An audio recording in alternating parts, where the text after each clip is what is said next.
통해서 하나님의 말씀을 같이 듣겠습니다. 우리가 예배 드릴 때 사실 이 빌립보서 말씀을 많이 인용해서 예배를 드리죠. 우리 주보에도 보시면 빌립보서 말씀을 통해서 예배를 시작하고, 또 이제 기억하실런지 모르겠지만 제가 이제 축도하기 전에 빌립보서 말씀으로 예배를 마쳤던 적도 있었어요. 그래서 이제 항상 빌립보서 말씀을 좀 같이 나누고 싶었는데, 이번 기회에 좀 1장부터 우리가 빌립보서를 통해서 또 말씀을 같이 나누게 돼서 참 기쁘게 생각합니다. 우리가 빌립보 교회에 대해서 좀 이제 알 수 있는 정보들이 성경에 많이 있는데요. 이 빌립보 교회는 바울이 이제 전도 여행 중에 유럽에서 최초로 세운 교회입니다. 그래서 우리가 사도행전을 보면은 바울이 이제 빌립보에 갔을 때 이 루디아라는 이 한 이제 여인, 상인이죠. 상인을 만나요. 근데 이 상인이 어떤 상인이었냐면 이 자색 옷감을 파는 상인이었어요. 근데 이제 자색 옷감이 굉장히 이제 비싼 옷감이었다라고 해요. 우리 이제 우리 예수님 고난 받으실 때 제가 잠깐 얘기했지만, 이 자색 옷은 이제 기본적으로 귀족들, 왕족들이 입는 옷이었던 거예요. 그래서 이제 이 옷감을 취급했다는 걸 보면은 이제 이 상인이, 이 루디아라는 상인이 어느 정도 좀 대력가라는 거를 우리가 볼 수 있죠. 그래서 제가 어디 신도림인가요? 어디 지나가다 보니까 옷가게 이름이 루디아인 거예요. 루디아. 제가 딱 보고 교회 다니시는 분이구나. 이제 알았던 거죠. 이 루디아가 이 사도 바울이 전하는 예수님을 믿고 이 사도 바울을 굉장히 후원했던 사람이었어요. 근데 또 빌립보에서 어떤 일이 있었냐면, 이제 사도 바울이 복음을 전하다가 잠깐 이제 분쟁에 휘말려서 감옥에 갇혔습니다. 근데 이제 사도 바울이 거기서 찬송하고 노래했을 때 감옥이 무너지는 역사가 일어났었어요. 그랬을 때 이제 이 감옥이 무너지니까 간수가 이 모든 죄수들이 다 도망간 줄 알고 자기가 이제 책임을 면치 못할 걸 생각하고 자기가 자결하려고 한 거예요. 그랬더니 이제 사도 바울이 그 간수를 붙잡고 우리가 도망가지 않았다. 그리고 그 간수에게 이제 복음을 전하고 그 간수와 이 간수의 집안 모두가 예수님을 믿었다라고 이제 사도행전에서 기록하고 있죠. 그러니까 이제 이 빌립보에 이런 사람들이 믿고 교회가 시작된 거예요. 근데 오늘 우리가 읽은 인사말을 보면은 1절에 이 빌립보 교회가 어느 정도 성장했는지 좀 엿볼 수가 있어요. 이 사도행전에는 이 루디아 그리고 이제 간수의 이 가족들이 이제 나오는데, 그 이후로도 계속 복음이 전파돼서 많은 성장을 이뤘던 것 같아요. 그래서 1절에 보면은 성도와 또한 감독들과 집사들에게 편지한다라고 기록되어 있죠. 그러니까 몇 명만 이렇게 모였던 게 아니라 그 뒤로도 계속 성장을 해서 나중에 이제 집사도 세우고 장로도 세울 정도로 교회가 성장했다라는 것을 우리가 볼 수가 있습니다. 이 빌립보서는 바울이 언제 썼냐면은 이 빌립보 교회에 보내는 이제 편지인 거죠. 근데 이제 이 편지를 쓸 때 바울은 로마 감옥에 갇혀 있었습니다. 우리가 사도행전을 보면은 이제 바울이 이제 전도 여행을 어느 정도 마치고 나중에 이제 로마 감옥으로 이송되는 장면이 나오죠. 그때 이제 쓴 것으로 우리가 이제 볼 수가 있죠. 그런데 이 빌립보서를 보면은 우리가 알 수 있듯이 이 빌립보 교회가 바울이 전도 여행을 했을 때 지속적으로 후원했던 것을 우리가 좀 볼 수가 있어요.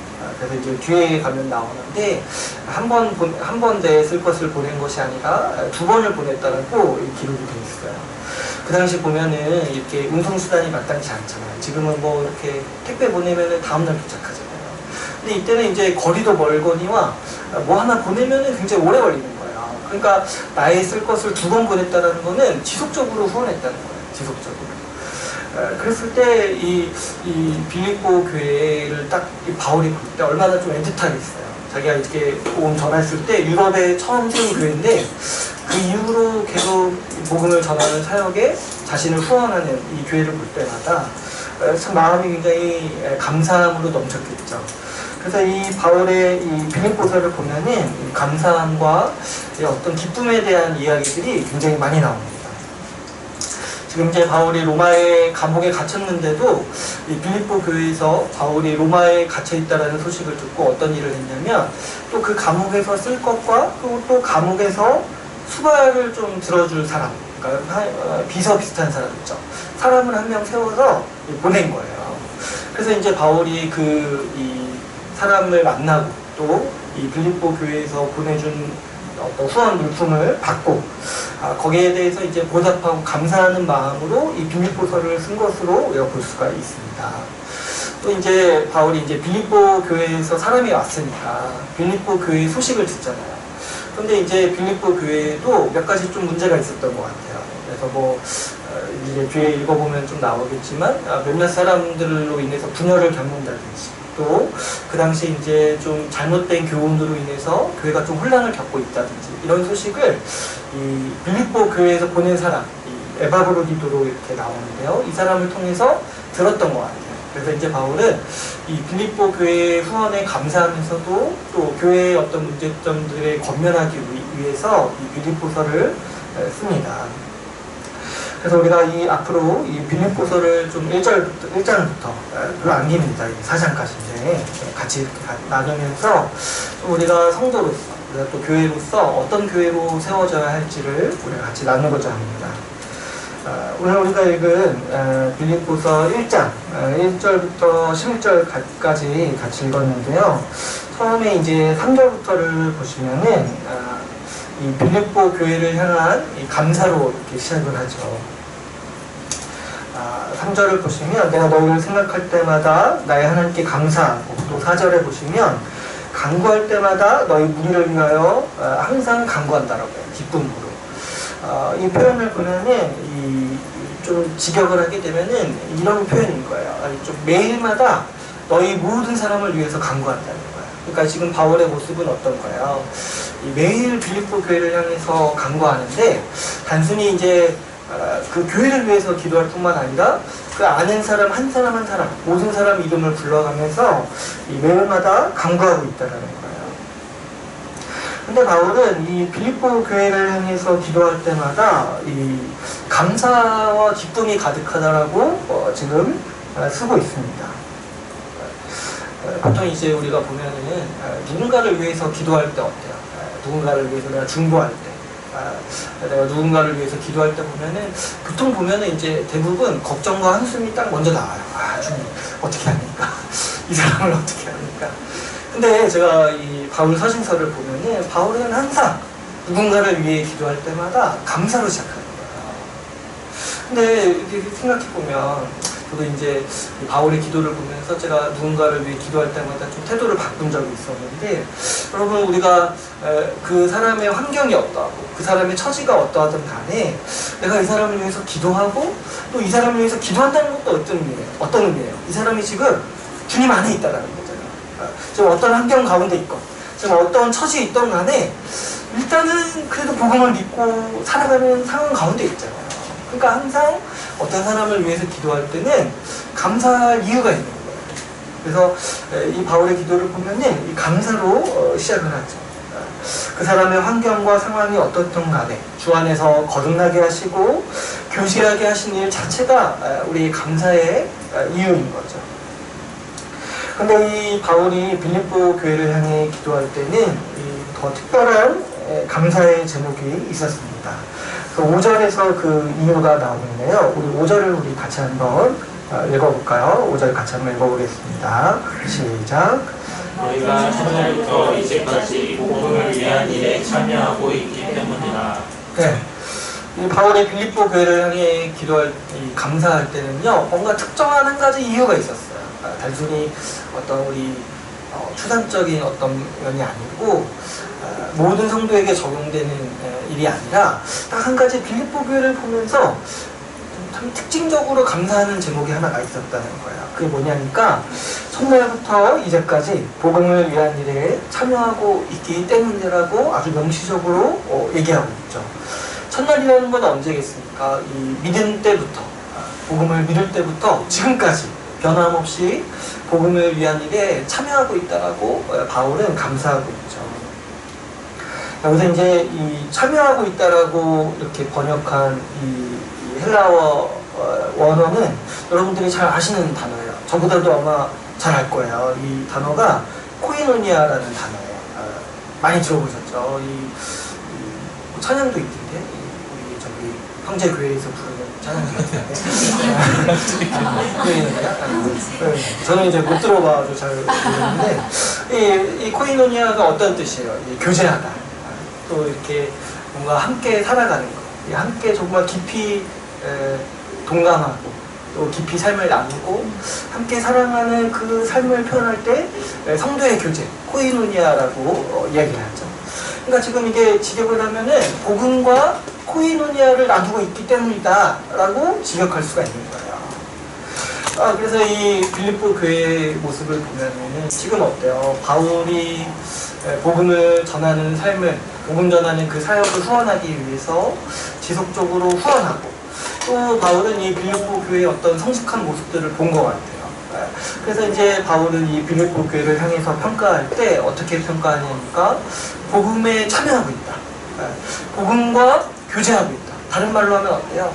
복음과 함께 살아가고 있다. 이렇게 지금 평가하고 있다라는 거죠. 복음을 전해 들었음에도 거기서 끝나지 않고 복음을 통해서 살 뿐만 아니라 복음 전하는 일에 힘쓰고, 그 첫날부터, 복음을 들은 첫날부터 지금까지 복음과 함께 교제하고 있다라고 지금 이 빌립보 교회를 향해서 평가하고 있는 것이죠.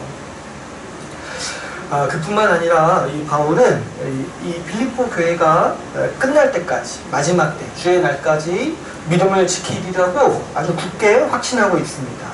6절을 보시면은 너희 안에서 착한 일을 시작하신 이가 그리스도 예수의 날까지 이루실 줄을 우리는 확신한다라고 얘기하죠. 그러니까 뭐예요? 지금 너희가 복음에 참여하고 있고 복음과 교제하고 있는데 그 믿음이 마지막 끝날 때까지 지속될 거라고 확신한다라고 이렇게 얘기를 하는 거죠. 물론 이제 우리가 믿는 바대로 하나님께서 우리의 믿음을 지키시고 인도하시기 때문에 지금 바울도 언급하듯이 그리스도 예수께서 그 일을 끝까지 이끌고 나가실 거기 때문에 우리는 우리의 믿음을 지킬 수 있다라고 확신할 수 있습니다. 그럼에도 그러나 우리가 이 언급을 좀 곰곰이 생각해 보면 우리는 아무에게나 이런 말을 함부로 할 수가 없죠. 왜 그러냐니까 복음을 잃어버리고 믿음을 잃어버리고 떠나는 사람들의 이야기들, 그리고 그 현실들을 우리가 너무 많이 목격하기 때문입니다. 최근에도 보면은 뭐 옛날에 유명한 책을 썼던 사람, 뭐 유명한 찬양 인도자가 변심했다라고 뭐 이런 이야기들이 아주 비일비재하게 많이 나오죠. 그래서 사실 우리는 누군가한테 이런 얘기하는 게 참 어려운 거예요. 너 믿음이 주님 오실 때까지 있을 거야, 지속될 거야, 내가 확신한다, 이렇게 말하기가 참 어려운 거예요. 여러분, 바울은 또 오죽했겠습니까? 이 바울이요, 지금 로마 감옥에 갇혀 있죠. 이 로마 감옥에 있을 시기에 바울은요, 이 사역에 있어서 중후반기를 지금 지내고 있어요. 앞에서 많은 일들이 있었고, 지금 이제 어떻게 보면은 감옥에 갇혀서 좀 자기 사역의 후반기를 좀 준비하고 있는 이 시기인 거죠. 그동안 바울은 수많은 사람들의 변절을 목격했던 경험을 가지고 있습니다. 수많은 사람들이 바울을 떠났고, 또 수많은 사람들이 믿음을 잃어버리는 모습, 그리고 수많은 사람들, 우리가 갈라디아서를 통해서 봤듯이 원래 시작했던 복음을 버리고 잘못된 진리를 빠져서 변절했던 모습들을 바울은 보고 있어요. 경험했어요. 이런 바울이 이 어떤 한 교회를 향해서 너희는 끝까지 하나님께서 지키실 거야, 너희 믿음은 끝까지 지속될 거야, 내가 확신한다 라고 말하는 거에는 결코 쉽지 않은 확신이 있었던 것이죠. 여러분, 바울이 이렇게 수많은 사람들의 변절을 봤음에도 불구하고 앞으로 이 교회가 끝까지 믿음을 지킬 거라고 확신합니다. 왜 그럽니까? 빌립보 교회를 통해서 이 참된 믿음의 어떤 한 분명한 모습을 보았기 때문이죠. 7절을 보시면은 그 확신의 이유에 대해서 말하고 있습니다. 내가 너의 무리를 위하여 이와 같이 생각하는 것이 마땅하다는 거예요. 내가 확신하는데, 너희 믿음이 지속될 것에 대해서 확신하는데 내가 이렇게 생각할 수밖에 없다는 거예요. 이렇게 생각하는 게 마땅하다는 거죠. 이 정도로 강한 확신을 주는 이 빌립보 교회의 믿음의 정말 참된 믿음의 모습이 무엇이었을까요? 이는 이렇게 시작을 하죠. 왜냐하면 너희가 내 마음에 있음이며 나의 매임과 복음을 변명함과 확정함에 너희가 다 나와 함께 은혜에 참여한 자가 됨이라 라고 말하고 있습니다. 나의 매임과 복음을 변명함과 확정함에 너희가 다 나와 함께 참여했다라는 거예요. 앞에서 이제 너희가 나와 복음에 첫날부터 지금까지 복음에 참여하고 있다고 하는데 좀 더 구체적인 표현이 뭐냐니까 내가 매었을 때나 그리고 내가 복음을 변명할 때나 또 내가 복음에 확정할 때 너희가 변함없이 나와 함께 복음에 참여했다라는 거죠. 여기서 이제 매였다라는 건 우리가 이제 짐작할 수 있듯이 바울이 이제 감옥에 갇혔을 때죠. 사실 바울은 이제 로마 감옥에만 갇힌 게 아니라 여러 번 갇혔어요. 이 빌립보에 있을 때도 감옥에 갇혔고 여러 번 이제 복음 전하다가 감옥에 갇혔던 거죠. 또 변명함이라고 얘기하는 거는 이 복음을 변명한다는 거는 좀 약간 익숙하지 않은 표현이지만 특별히 우리가 생각해 볼 때 이 재판대 위에서 이 법정에서 복음을 증거했던 모습들을 생각해 볼 때 복음을 변명했다라고 얘기할 수가 있어요. 변명한다는 건 뭐예요? 내가 한 일에 대해서 어떤 정당성을 내가 변호한다는 얘기죠. 그랬을 때 이제 바울이 복음 전하다가 여러 번 법정에 섰던 것을 우리가 기억할 수 있어요. 바울은 산헤드린 공회에도 섰고 로마 법정에도 섰고 또 이 에베소 법정에서도 몇 번 서서 자기가 복음을 전했던 것에 대해서 그 합리성 거기에 대해서 자기를 변호해만 했었어요. 그래서 여기서 이제 복음을 전하는 거는 좀 복음을 적극적으로 어떻게 증거한다기보다는 어때요? 내가 전한 복음이 합당하다는 거를 변호하는 측면에서 변명한다라고 표현하고 있는 거죠. 아무튼 이제 복음을 전하는 것보다 조금 이제 막힌 거죠. 이 복음을 전하다가 재판을 받고 자기가 한 행동에 대해서 변명해야 되는 상황이 있었던 거죠. 또 확정한다는 건 뭐예요? 복음을 힘있게 전했던 일들을 얘기하고 있는 거죠. 그래서 바울은 복음을 전하면서 정말 빌립보 교회를 세울 때처럼 정말 힘있게 전하고 또 사람들이 그 복음을 듣고 받아들였을 때도 있었어요. 근데 또 어떤 때도 있었던 거야. 정말 이 복음을 전하다가 박해를 받아서 거부를 당하고 감옥에 갇혔을 때도 있고 또 이 복음을 전하다가 오히려 어때요? 고발을 당해서 내가 이 복음 전하는 일에 대해서 좀 변명하고 좀 이렇게 변호해야 됐던 적도 있었던 거죠. 이렇게 바울의 사역을 보면은 잘 될 때도 있었지만 막힐 때도 있었고 또 어떻게 보면 후퇴하게 보일 때가 있었던 거예요. 가장 대표적일 때가 감옥에 갇혔을 때죠. 감옥에 갇혔을 때. 우리도 이렇게 보면은 사역이 잘 될 때는 좀 하나님이 도우시는 것처럼 보이고 사역이 안 될 때는 뭐예요? 좀 하나님이 좀 안 도우시는 것처럼 보일 때가 있는 거예요. 그럴 때마다 이제 보면은 우리가 이제 그때마다 좀 평가를 막 달리하는 거예요. 사역이 안 되니까 이거 봐라 이거 해서는 안 되는 일이다 이렇게 막 생각할 때가 있을 수 있다라는 거죠. 이 빌립보 교회는 이 바울과 함께 변함없이 복음을 위해서 살았다는 거예요. 근데 그 일이 어떤 태도를 지녔냐니까 바울의 사역이 잘 될 때나 또 바울의 사역이 막혔을 때 또 내지는 바울이 감옥에 갇혔을 때 변함없이 이 바울의 복음 전하는 사역을 위해서 후원했다는 거죠. 여러분 생각해보면 복음을 위해서 잘 전하고 있는 사람들을 후원하고 돕는 거는 사실 어떻게 보면은 쉬운 일이에요. 어떤 보람되잖아요. 근데 복음 전하다가 감옥에 갇힌 사람을 후원하는 거는 굉장히 어려운 일이에요. 그랬을 때 지금 바울은 어때요? 이 로마 감옥에 갇혀 있잖아요. 근데 이 빌립보 교회는 어떤 거였어요? 바울이 감옥에 갇혀 있다라는 소식을 듣고 바울을 돕기 위해서 바울이 쓸 것과 바울을 도울 사람을 보냈다는 거예요. 우리가 이제 다음 주에도 살펴보겠지만 빌립보서에서 보면 바울이 복음 전하다가 감옥에 갇혔을 때 이 같은 교회 안에서도 바울을 향해서 조롱하고 비난했던 사람들이 있었던 거야. 거봐라, 내가 뭘 했냐. 너 언젠간 그렇게 될 줄 알았다. 너처럼 사역하다가 언젠가 그렇게 될 줄 알았다 하면서 바울이 감옥에 갇혔을 때 조롱하고 바울이 이 복음 전하는 사역에 대해서 비난했던 사람들이 있었던 거예요. 그게 이제 교회 밖에 있던 사람들이 그렇게 했던 게 아니라 교회 안에서 그렇게 했다라는 거예요. 우리가 이제 예수님 십자가 못 박을 때도 봤듯이 사람은요, 다른 사람의 불행을 보고 비난하고 조롱하는 걸 굉장히 좋아해요. 이게 이제 사람의 본성인 거죠. 또 우리가 이제 이렇게 좀 막힌 사람, 이렇게 사역이 막힌 사람들을 보고 얼마나 또 평가하기를 또 좋아합니다. 어떤 한 교회에 가서 평가하기를 우리가 또 얼마나 좋아합니까? 잘 안 되는 거 보고, 아이 거봐라, 하나님이 별로 이렇게 원하시지 않는 거였어. 이러면서 우리가 하나님의 위치에 앉아서 평가하는 걸 굉장히 좋아하는 사람들인 거죠. 바울 당시에도 이 교회 안에서 이런 이제 일들이 있었던 거예요. 그런데 이 빌립보 교회는 어떠합니까?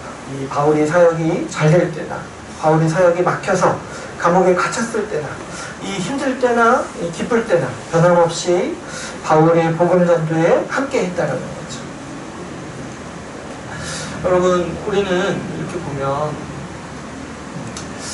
이런 걸 보고 이 바울은 이 빌립보 교회의 믿음이 한결같은 것을 보고 이 빌립보 교회가 복음에 참여하고 있다라고 얘기하고 있는 것이죠. 여러분, 우리는 보면은 믿음이 어느 날 갑자기 생겨난다라는 인식이 굉장히 강해요. 우리 이렇게 중고등부나 청년부나 대학부 같은 이렇게 모습을 보면은 이런 좀 풍토가 있어요. 평소 좀 이렇게 말썽 피우다가 이렇게 막 살다가 좀 이런 수련회 한번 갔다 와서 갑자기 사람이 변했다는 이야기를 이렇게 많이 듣는 거죠. 그래서 우리는 믿음에 대해서 어떻게 생각하냐면 그냥 막 살아도 언젠가는 갑자기 사람이 변할 수 있다라고 우리는 흔히 생각하는 거예요. 근데 우리는요, 또 동일하게 비슷한 얘기들을 들어요. 뭐냐니까 사람이 한순간에 믿음을 저버린다는 소식도 종종 듣는 거예요. 좀 괜찮게 살다가 헌신되게 살았다가 어느 한순간에 믿음을 저버리는 사람들의 이야기도 종종 듣는 거예요. 우리가 생각하는 믿음의 이미지는 이런 것 같아요. 어느 한순간에 생겼다가 어느 한순간에 사라질 수 있는, 마치 그 끓는 냄비와 같은 이미지가 우리가 생각하는 믿음에 있는 거죠. 근데 여러분, 이 사도 바울이 보는 참된 믿음의 모습은 어떠합니까? 힘들 때나 잘 될 때나 한결같은 믿음인 거예요. 잘 될 때도 믿지만 또 고난이 있을 때도 여전히 똑같은 믿음을 가지고 있는 것. 그게 바로 믿음의 본질이라는 거죠. 그러므로 우리가 믿음으로 살고 믿음을 이루는 일은요, 사실상 오래 걸리는 일이에요. 어쩌다 어떤 수련회 한번 갔다 와서 내가 믿음이 생겼다, 이렇게 말할 수가 없는 거예요. 왜냐하면 그 수련회 뒤에 있는 고난을 만난 뒤에 떠나는 사람들의 이야기를 우리는 너무 많이 봐왔기 때문이죠. 우리는 오래 봐야지 상대방에게 믿음이 있는지를 알 수가 있습니다. 오래 봐야 돼요. 슬플 때나 기쁠 때나, 그리고 검은 머리가 파뿌리를 낼 때까지 한번 봐야 돼요. 우리 사람은 언제 그 진심이 나오고 언제 그 본심이 나올지를 사실 모르는 거예요. 다른 사람을 봐도 그런데요, 또 자기를 봐도 마찬가지예요. 자기를 오래 봐야 돼요. 자기를 오래 봐야지 내 믿음이 참된지도 알 수 있는 거야. 힘든 일도 겪어봐야 되고 좋은 일도 겪어봐야 돼요. 인생의 다양한 일을 마주 대했을 때 내가 어떻게 반응하고 내가 어떻게 살아가는지를 다 겪은 후에 우리가 확신할 수 있는 게 뭐예요? 내가 믿음이 있다는 것을 확신할 수가 있는 거죠. 바울은 이 변함없이 신실한 이 빌립보 교회의 모습을 보고 그들의 믿음을 확신하고 있어요. 어떻게까지 말하냐면 내가 이렇게 생각하는 것이 마땅하다라고까지 말하고 있습니다. 이렇게 빌립보 교회의 변함없는 모습을 보면서 잘 될 때나 고난을 겪을 때나 상관없이 여전히 지속적으로 변함없는 믿음을 가지고 있는 이 빌립보 교회의 믿음을 보면서 그들이 복음에 참여하고 있다라고 바울은 평가하고 있습니다. 여러분, 우리가 믿음에 대해서 생각할 때 우리는 믿음이 갑자기 생겼다가 갑자기 없어진다라고 자주 생각하기 때문에 이렇게 지속적으로 복음과 함께 살아가는 거 있잖아요. 복음에 참여하는 거. 복음과 코이노니아를 나누고 있다는 이 표현들이 잘 안 와닿을 수 있어요. 좀 이해하기 좀 힘들 수도 있어요. 여러분, 오늘날 복음에 참여하고 있다는 말을 우리가 어떻게 쓸 수 있을까요? 어떻게 우리가 복음에 참여할 수가 있을까요? 우리는 여러분, 복음이라고 하면은 단순히 이렇게 생각해요. 전도할 때 필요한 거라고만 자꾸 생각을 하는 거예요. 믿지 않는 사람들에게 전도할 때만 복음이 필요하다라고 이렇게 생각을 하죠. 그래서 우리가 이제 복음하면 복음 전할 때 필요한 것 이렇게 자꾸 생각을 하죠. 근데 그러면은 이런 표현들을 이해하기가 쉽지 않을 거예요. 복음에 참여하고 있다. 복음과 함께 교제하고 있다. 복음과 함께 살아가고 있다. 이런 표현들이 우리에게 굉장히 낯선 표현들인 거죠. 많은 분들이 교회가 복음을 지속적으로 나누고 들어야 한다고 생각하지 않습니다. 복음은 그저 처음 신자들 때 필요하고 그 후에는 필요하지 않다라고 많은 분들이 여기는 거죠. 교회에 복음이 필요하고 항상 복음을 나눠야 한다라고 이야기하면 많은 분들이 이미 알고 있는 걸 왜 내가 또 들어야 되냐. 이미 다 기본적으로 가지고 있는 걸 왜 우리가 계속 반복해서 나누어야 되고 들어야 되냐, 이렇게 반응을 한다는 거죠. 오늘날 교회에서조차도 복음은 잠깐 발 담그고 나중에는 쳐다보지 않을 철지는 유행처럼 여겨지고 있습니다. 오늘날 이런 우리들에게 너희가 복음에 참여하고 있기 때문에 너희 믿음이 확실하다고 말하는 이런 말씀은 어색할 수가 있는 것이죠. 우리는 복음하면 어때요? 빨리 한번 듣고 빨리 멀어져야 하는 어떤 좀 옛날 거로 여기는데 오늘 말씀은 어떻게 우리에게 말씀하고 있나요? 복음에 참여하라, 복음과 교제하라, 복음과 살아가라 라고 우리에게 말씀하고 있습니다. 그렇다면 여러분, 이 복음에 참여한다는 것, 복음과 함께 산다는 것은 구체적으로 무엇을 말하는 걸까요? 오늘 말씀에서 가장 먼저 생각해 볼 수 있는 개념은 복음에 참여한다는 것은 복음을 위해 살아가는 삶을 의미합니다. 복음을 위해서 내가 살아갈 때 우리가 복음에 참여하고 있다라고 여길 수 있는 것이죠. 5절 말씀을 보시면 우리 성경은 복음에 참여한다, 복음과 코이노니아를 나눈다라는 말씀을 이렇게 번역을 하고 있어요. 복음을 위한 일에 참여하고 있다라고 번역하고 있어요. 이렇게 보면은 이 빌립보 교회가 바울의 선교 사역을 위해서 물심양면으로 도운 일을 염두에 두고 이렇게 번역을 하는 것 같아요. 복음을 위한 일에 너희가 참여하고 있다. 여러분, 우리가 복음에 참여한다는 것은 복음을 위한 일, 복음을 위해서 사는 거예요. 우리가 한번 진지하게 한번 생각해 보십시오. 여러분, 단순하게 생각해 볼 때 복음을 들은 사람, 복음을 믿는 사람이요, 복음을 전하지 않을 수가 없는 거예요. 여러분, 우리 사람의 속성이 어떠냐면 우리는 좋은 게 있으면 막 주변에 추천하는 본성이 있어요. 여러분, 우리가 뭐 어떤 제품을 쓰고 좋으면 막 추천하지 않습니까? 이거 얼마나 좋은지 아냐, 한번 써봐라. 추천해요. 좋은 거를 좀 나누고 싶은 마음이 우리 가운데 있는 거야. 우리가 어떤 약을 먹고 좋으면은 좋다고 추천하지 않겠습니까? 이거 너무 몸에 좋다, 추천하죠.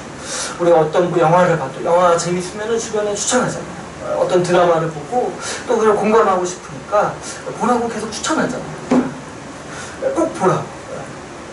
제가 어떤 제품 이런 거 사용기 보면은 이런 이제 표현들이 많아요. 이 제품을 쓰고 내가 신세계를 경험했다, 새로운 세계를 경험했다, 이렇게 막 추천하는 거예요. 그냥 정말 쓰고 싶잖아요. 정말 새로운 세계를 경험해보고 싶잖아요.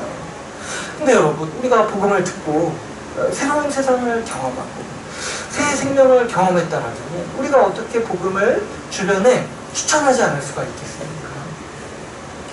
복음을 듣고 믿는 삶과 복음을 위해 사는 삶은 그래서 긴밀하게 연결될 수밖에 없는 것이죠.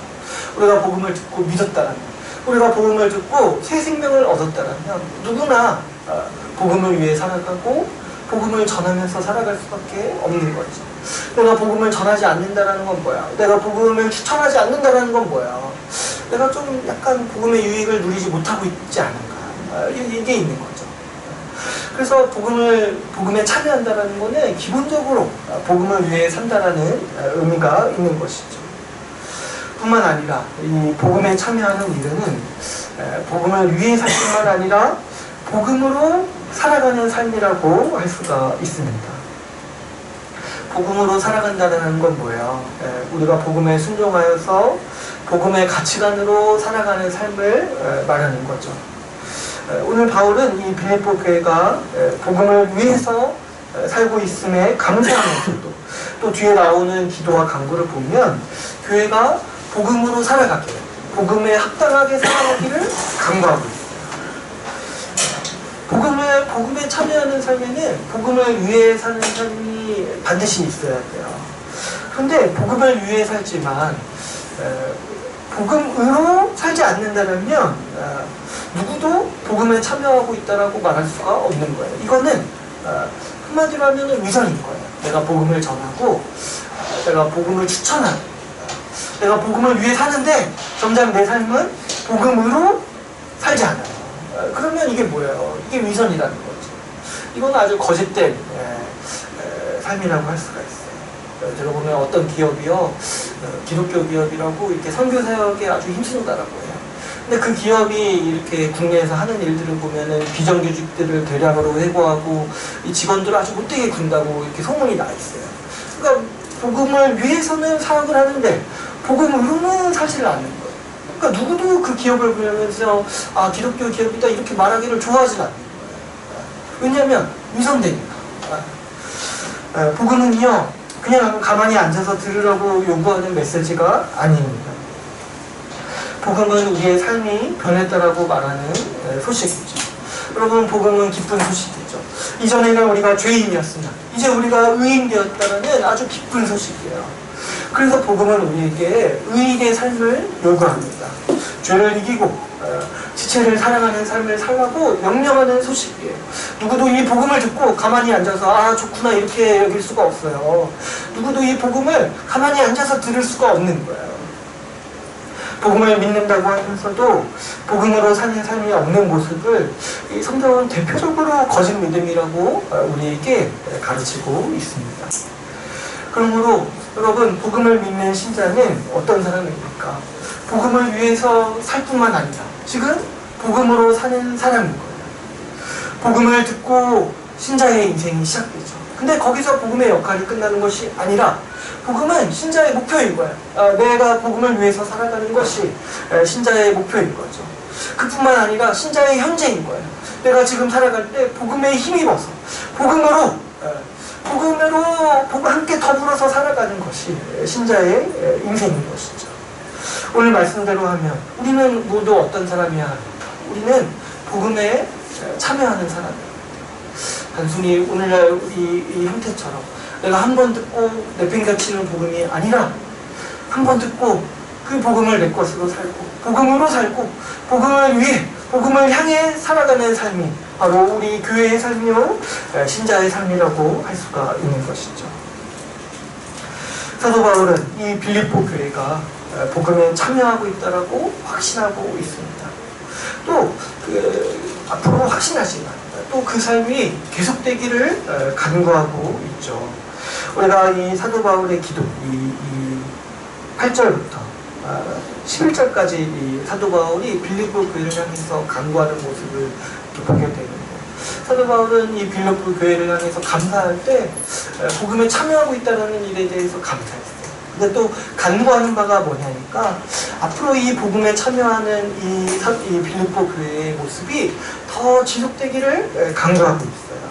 오늘 우리가 이 바울의 간구를 살펴보면서 우리가 어떻게 우리 삶을 복음을 위해서 또 복음으로 살 수 있는지 우리 같이 한번 살펴보기를 원합니다.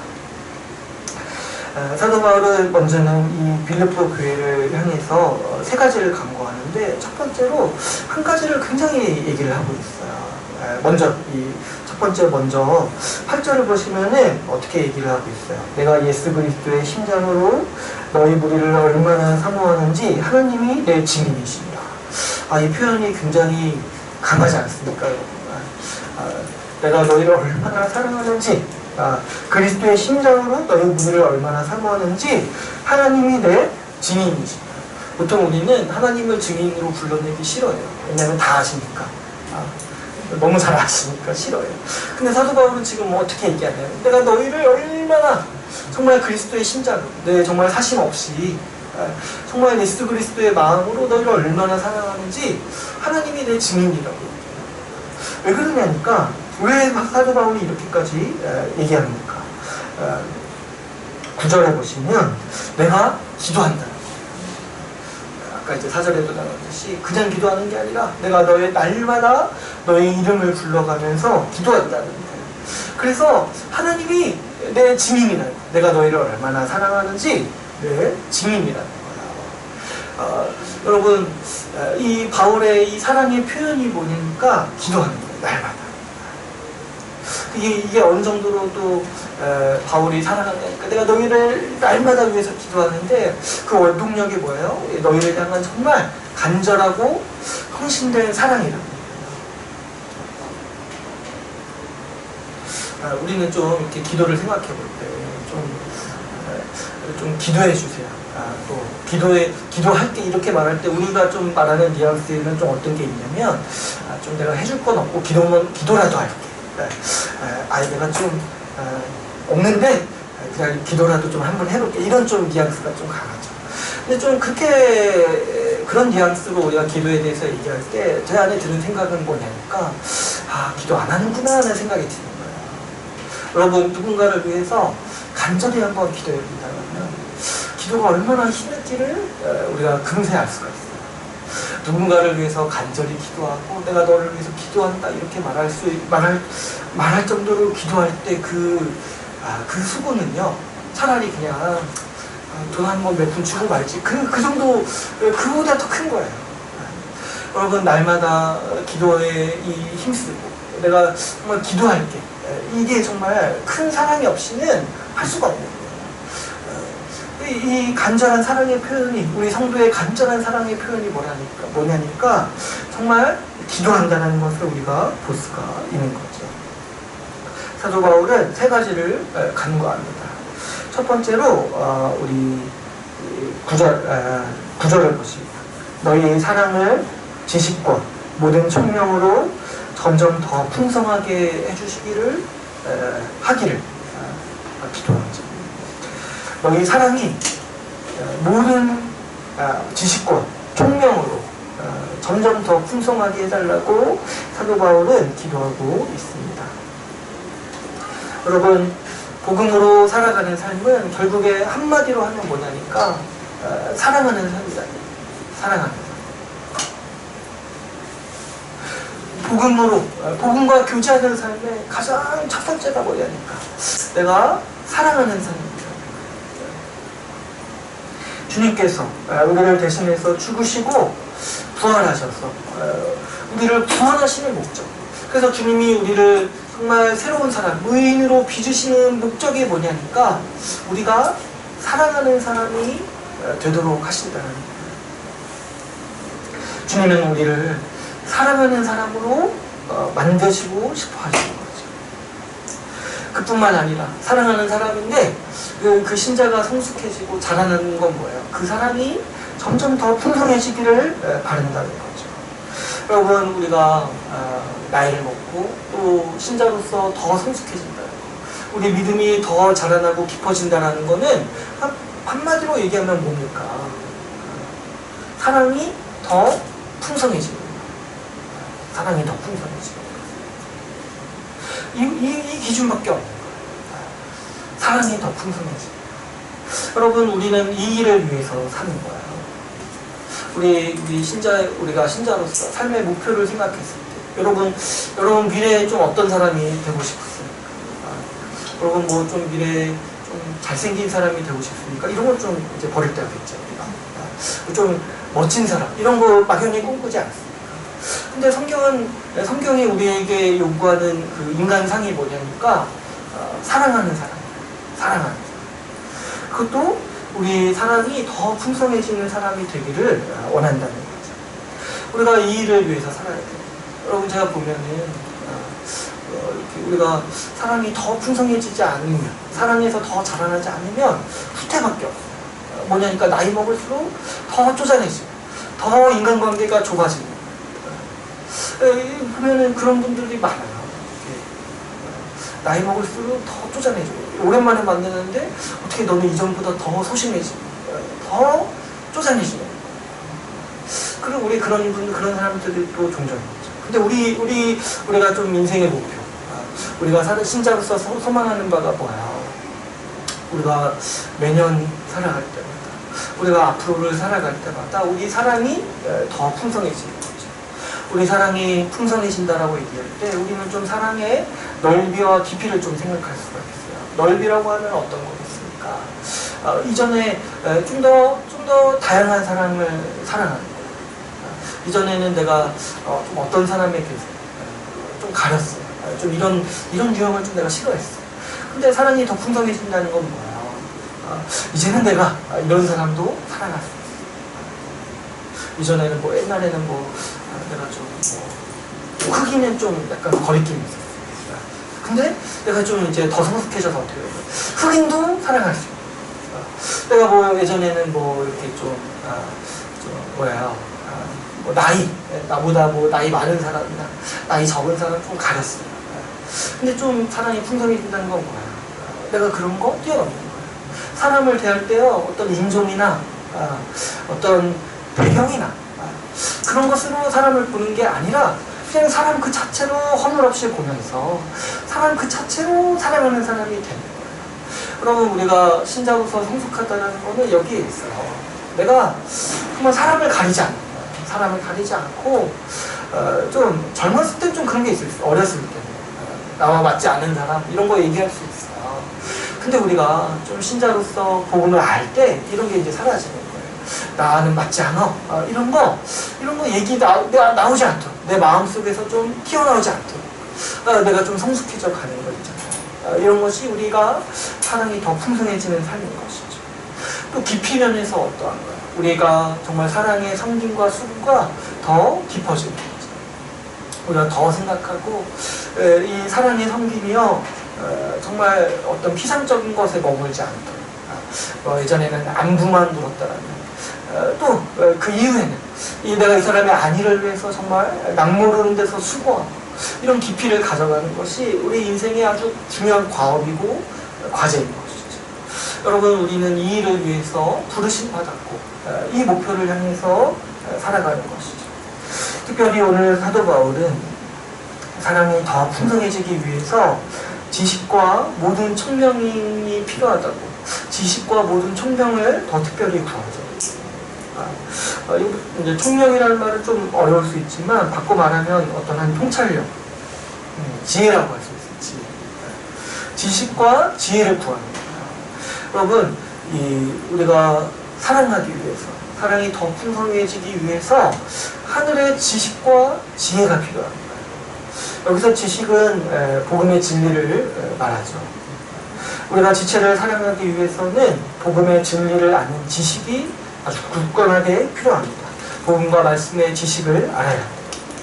가장 좋은 것을 주는 게 사랑인데 복음의 진리 없이 어떻게 가장 좋은 것을 줄 수 있겠습니까? 내가 이 사람을 정말 잘 대해주고 친하게 지낼 수 있어요. 그런데 복음의 진리로 인도하지 않는 것은 사랑이라고 할 수가 없는 거예요. 여러분, 이렇게 같이 친하게 지내면서 지옥 갈 때까지 아무 말도 안 하는 게 어떻게 그게 사랑입니까? 복음의 진리를 가지고 복음으로 같이 함께 가도록 이끄는 게 정말 참된 사랑입니다.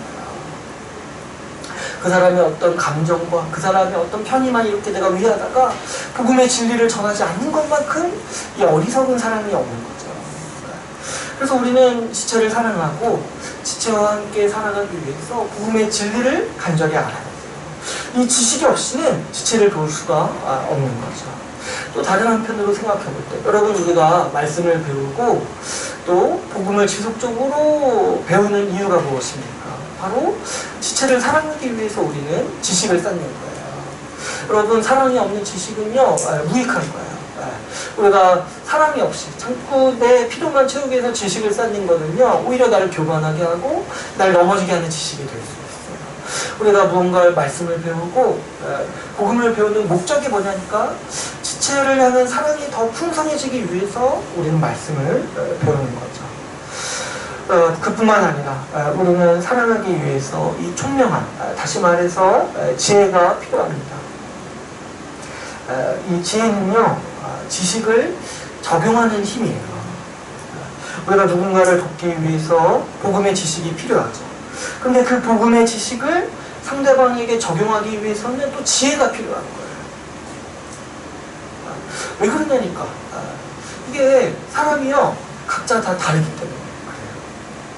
그래서 보면은요, 제가 참 이해 안 갔던 사람들이 있었는데 뭐냐니까 좀 이렇게 혼나는 거를 사랑이라고 생각하는 분들이 있더라고요. 요즘 좀 너무 어렸을 때 학대를 받았나 생각이 들었는데, 근데 그게 아니라 그런 사람들이 있는 거야. 좀 이렇게 자기를 따끔하게 지적해 주는 것을 굉장히 고마워하고 자기한테 좀 분명하게 진리를 제시해 주는 거를 굉장히 사랑으로 생각하고 정말 그리스도의 도움을 받는 사람들이 있는 거예요. 또 어떤 사람들이 있냐니까 좀 이렇게 위로해 주고 격려해 줬을 때 복음의 진리를 향해서 살아가는 사람들이 있는 거예요.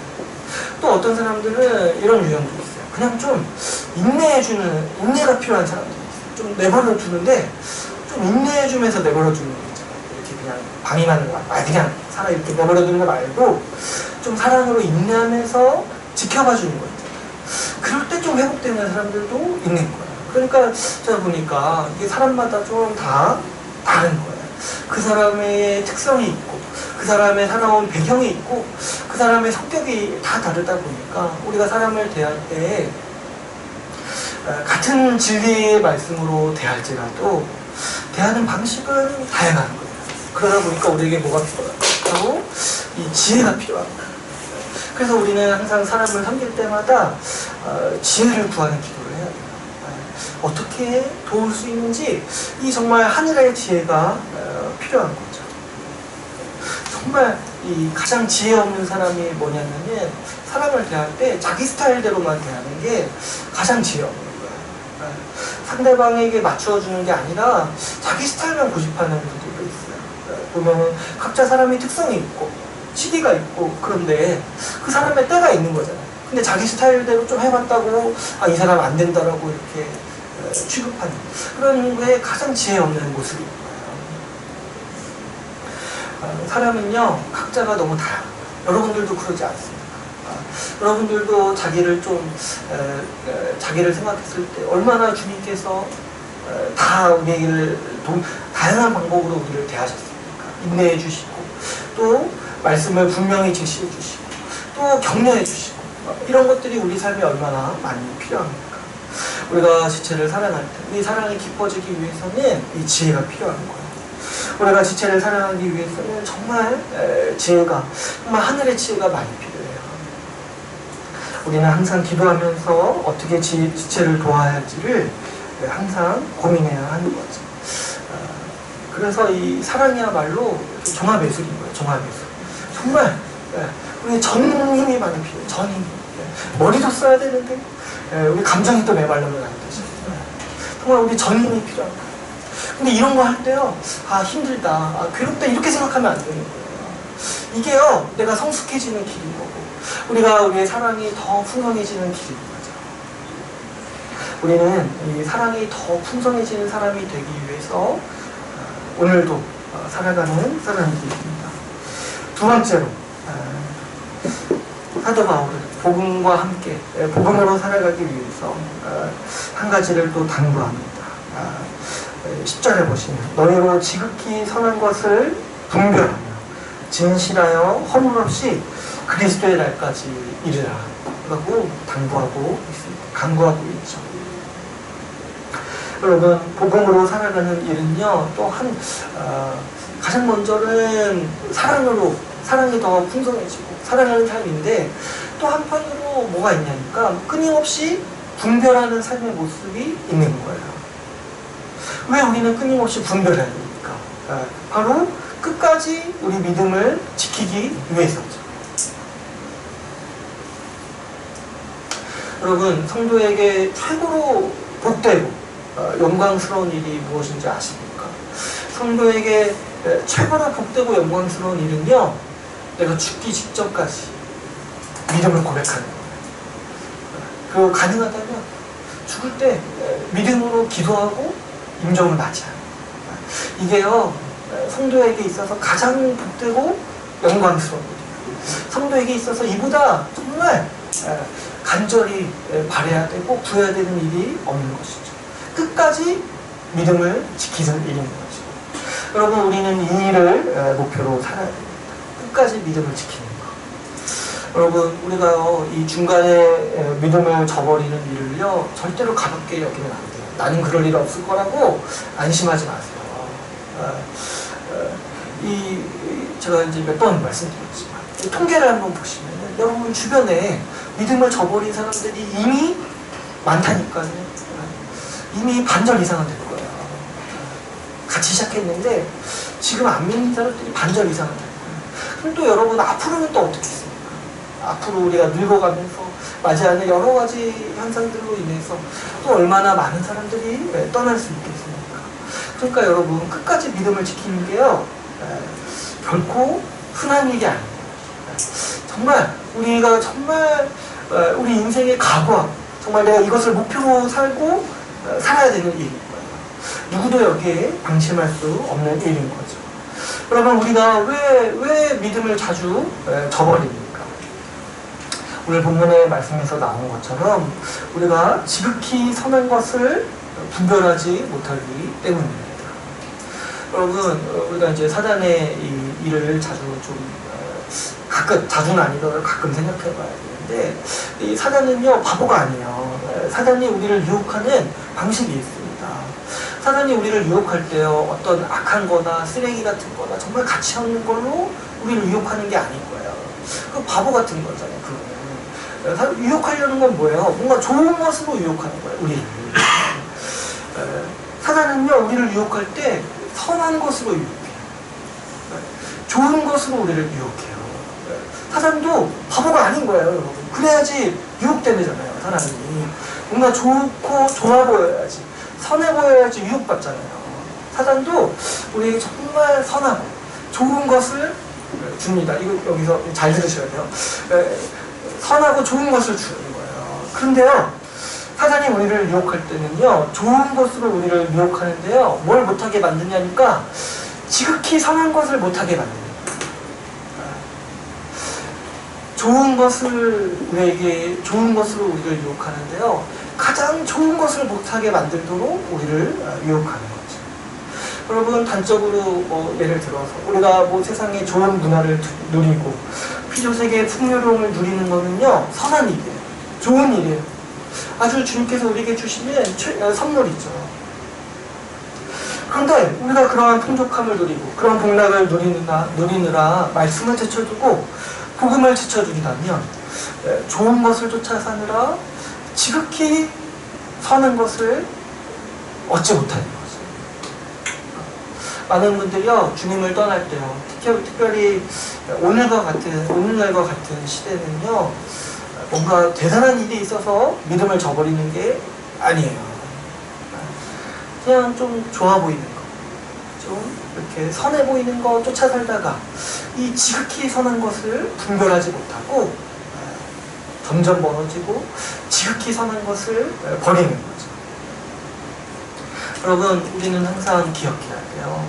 우리의 최고의 기쁨, 우리의 최고의 복락이 다 하늘에 계신 아버지로부터 온다는 사실을 우리는 기억해야 돼요. 그분이 우리에게 가장 좋은 것을 주시고 그분이 우리에게 지극히 선한 것으로 우리를 만족시키신다는 것. 우리의 최고의 만족이요, 다른 어떤 것에 있는 것이 아니라 하나님께서 우리에게 주시는 복음, 그분의 말씀을 통해서 온다는 것, 그분의 통치를 통해서 우리가 그분이 주시는 최고의 만족을 얻을 수 있다는 것을 우리는 항상 기억해야만 합니다. 그래서 여러분, 우리는요, 이 분별력을 기울여야 되는 거죠.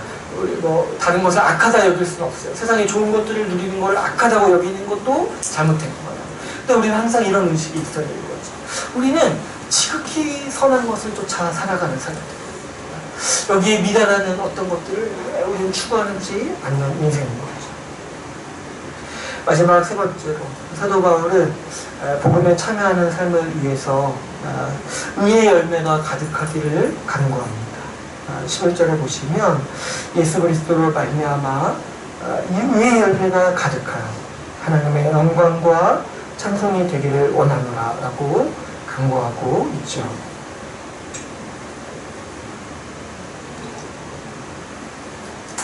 이 의의 열매라는 이 표현은요, 의롭게 된 삶의 결과라고 할 수가 있어요. 신약성경은 특별히 이 복음을 믿고 변화되는 인격을 열매라고 자주 표현해요. 우리 이제 유명한 갈라디아서에서 나오죠. 이 성령의 열매 있을 때 이 의롭게 되어서 정말 의인의 성품, 예수 그리스도의 성품을 가진 것을 이 의의 열매라고 얘기하는 거예요. 그 이제 아주 대표적인 게 이제 사랑인 거예요. 사랑하는 자가 모든 율법을 다 이뤘다라고 바울이 이제 로마서에서도 얘기했죠. 이런 열매들이 하나님께 영광이 되는 거예요. 어디 우리가 세상에 나가서 뭐 이렇게 높은 자리에 오르거나 어디 좋은 상을 받았을 때 하나님께 영광이 되는 게 아니에요. 뭐냐니까 하나님이 우리를 의인되게 만드셨잖아요. 근데 그 의인되게 만드신 일의 결과가 눈에 보일 때 하나님이 하신 일의 결과 그게 뭐예요? 우리가 사랑하는 사람이 되었을 때 하나님이 영광 받으신 거예요. 왜냐? 하나님이 하신 일이 드러나니까. 우리가 이제 의의 열매가 가득한 인생이 되기를 우리는 소망해요. 근데 또 성경에서는요, 이 의의 열매를 얘기할 때 우리의 인격에 대해서도 얘기하지만 이 복음 전한 사역의 결과를 얘기할 때도 열매라는 표현을 써요. 그래서 우리가 복음 전했고 이 상대방이 복음을 받았을 때 이 열매다 이런 표현을 많이 쓰는 거죠. 우리는 우리 삶에 복음으로 인한 성품이 자랄 뿐만 아니라 또 복음을 전하고 복음이 전파되어서 이 열매를 얻기 위해 힘써야 되는 거죠. 여러분 우리가 생각해보면 주님이 우리에게 맡기신 사명도 무엇입니까?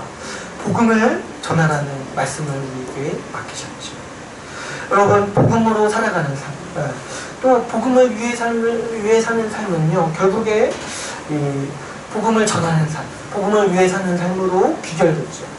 앞에서도 나누었지만 이 복음을 듣고 구원받은 자가 복음을 위해 살지 않을 수가 없는 겁니다.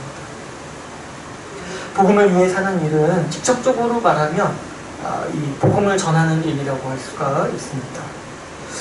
그뿐만 아니라 이 복음이 전파되기 위해 돕는 이 모든 창의적인 일이라고 할 수가 있어요.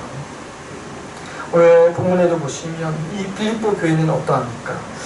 물론 이제 빌립보에 있으면서 이 복음을 전했을 거예요. 근데 특별히 이 빌립보 교회는 바울의 선교 사역을 돕기 위해서 어떻게 했어요? 물질을 모아서 보냈죠. 바울이 선교 사역을 잘 할 수 있도록 이 물질로 후원하고 또 바울을 도울 사람, 이 사람은 복음 전하기 위해서 세운 게 아니라 이 바울을 돕기 위해서 이제 세운 거예요. 비서로서 이 에바브로지들. 그래서 이제 이 바울의 전도 사역을, 선교 사역을 후원하기 위해서 이 빌립보 교회가 여러 가지 이런 일들을 했던 거죠. 그랬을 때 우리가 복음을 위해서 산다라는 거는 직접적으로는 복음을 전하는 삶이라고 말할 수도 있지만 또 복음을 위해서 행하는 모든 일들을 우리는 복음을 위한 삶이라고 할 수가 있는 것이죠. 우리는 우리의 상황과 환경에 따라 각자의 위치에서 복음을 위해 살아야 합니다. 여기에는 사실 어떤 핑계도 있을 수가 없어요. 여러분 우리가 복음을 위해서 왜 못 삽니까? 바쁜가요? 근데 사실 복음을 위해서 기도할 수 있잖아요. 복음 전파를 위해서 기도할 수 있잖아요. 우리가 복음을 위해서 살지 않는다는 건요 굉장히 우리 신자로서의 삶에서는 굉장히 이상한 거예요. 우리 삶의 목표가 복음인데 복음을 듣고 구원받았는데 복음을 위해서 살지 않는다라는 것은 한 가지 의심해봐야 돼요. 내가 정말 복음을 믿는지 의심해봐야 하는 것이죠. 여러분 우리 주님께서 승천하시기 전에 우리에게 어떤 사명을 맡기셨냐니까 땅끝까지 복음을 전해라고 복음 전해서 제자 삼으라고 우리에게 사명을 맡기셨어요. 근데 여러분 우리가 한 가지 소망하는 게 뭐예요? 주님 오실 날을 소망하잖아요. 근데 우리가 주님이 하신 말씀에 따라서 살지 않는데 어떻게 주님 오실 날을 소망할 수가 있겠습니까? 내가 지금 복음을 위해서 살지 않고 복음을 전하지 않고 복음을 위해서 살지 않는다라면 어떻게 승천하신 주님을 우리가 소망할 수가 있고 우리가 또 그날을 또 위해서 바라보면서 살 수가 있겠습니까? 우리는 우리 삶을 좀 생각해 볼 때 우리가 처한 환경이 있고 우리가 지내고 있는 삶의 특수성이 있어요. 각자가 다양하죠. 그래서 어떤 사람은 정말 직접적으로 복음을 전할 수 있어요. 그리고 우리가 다 매사에 이런 일을 하도록 준비되어야 하죠. 근데 또 어떤 사람들은 이런 게 여의치 않을 수 있어요. 그럴 때 우리는 내가 각자의 위치에서 어떻게 하면 복음을 위해 살아갈 것인가 고민하는 삶이 되어야 되지. 아유, 할 수 없으니까 난 어쩔 수 없네. 아유, 기도나 해야지. 이렇게 되면 안 된다는 거죠. 우리는 우리 삶의 목표를 항상 생각해야 돼요. 복음을 위해서 지금 내 지금 환경을 어떻게 사용할 수 있을 것인가. 내가 가진 재능과 은사를 어떻게 하면 복음 전파를 위해서 쓸 수 있을 것인가를 우리는 항상 고민해야 하는 것이죠. 여러분, 우리가 인생을 계획하고 바라볼 때 좀 어떻게 하면 복음을 위해 살지 고민합시다. 여러분, 우리가 말씀을 듣고 적용할 때 있잖아요. 좀 한번 우리가 우리 삶을 한번 진지하게 앞으로를 좀 생각하면서 미래를 계획하면서 반드시 빠지지 말아야 될 게 뭐냐니까 가장 최우선적으로 내가 복음을 위해서 무엇을 할 것인가, 어떻게 살 것인가를 항상 고민하고 계획을 세워야 마땅한 것이죠.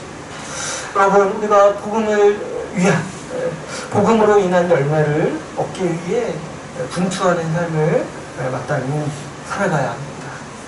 이제 오늘 말씀을 맺겠습니다. 오늘 사도 바울은 빌립보 교회를 향해서 복음에 참여하고 있다고 말하며 감사하고 있습니다. 또 이 복음에 참여하는 삶을 지속하기 위해서 세 가지를 강조하죠. 첫 번째로 사랑의 지식과 총명으로 사랑이 더 풍성해지기를. 두 번째로 정말 지극히 선한 것을 분별하여서 그리스도 예수의 날까지 이르기를. 마지막 세 번째로 의의 열매가 가득하여서 하나님의 영광을 돌리는 교회가 되기를 간구하고 있습니다. 여러분의 인생을 놓고 볼 때 나중에 좀 어떠한 평가를 받고 싶습니까?